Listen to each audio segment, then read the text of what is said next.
We've come out of Strasbourg, about a 15-minute drive outside to the anti-NATO peace village, as it's called. And we're hoping to interview a couple of people with the same questions we plan to ask later in the day. However, we've been told that nobody is prepared to speak to us or any press unless it's at the 1 hour between 1 o'clock and 2 o'clock. So there's some major restrictions here on what people here are willing to say.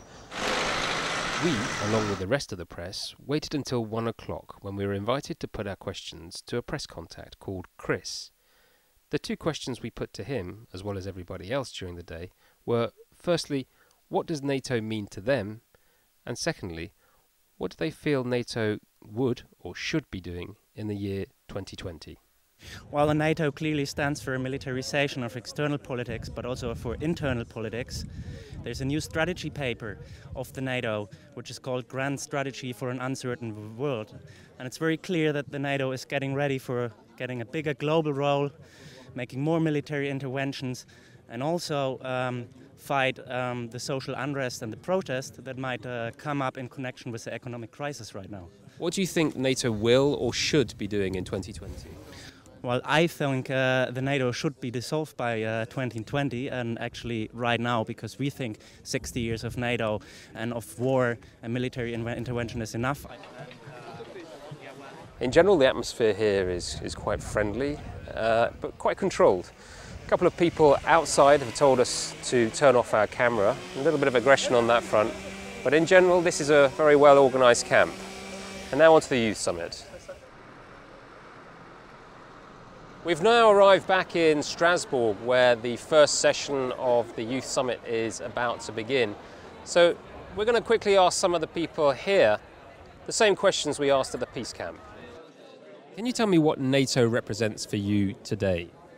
Well, to me and to many of us here at this youth forum, NATO is fundamentally has been a security provider in the past 60 years for our countries, and it has made it possible for us to live in a world of peace, of freedom, and of justice. I think NATO, like today, is taking more of a peacekeeping approach, especially in the Middle East.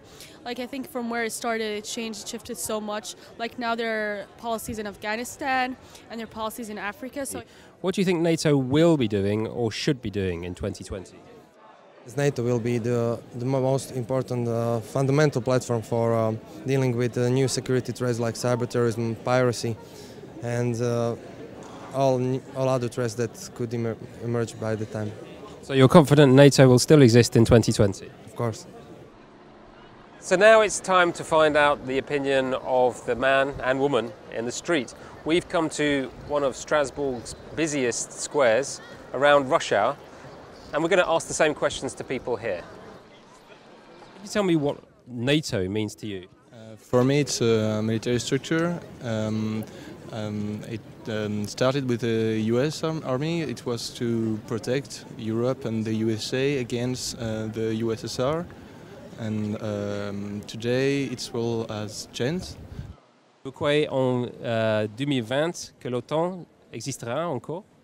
Oui, certainement. Ça sera même plus que 20. Il y aura beaucoup plus de pays dedans, je pense, d'ici 2020. L'OTAN, là c'est un certain nombre de pays, je ne sais pas exactement combien, mais il va continuer à prendre de plus en plus de pays au sein de l'OTAN, je pense. Et ça serait une bonne chose. I think NATO's role in the future is to come to its end. Do you think it will still exist in 10 years? No, I don't think so. What do you think it will do in the future? I think the same role as before, as the last 60 years. So there we have it.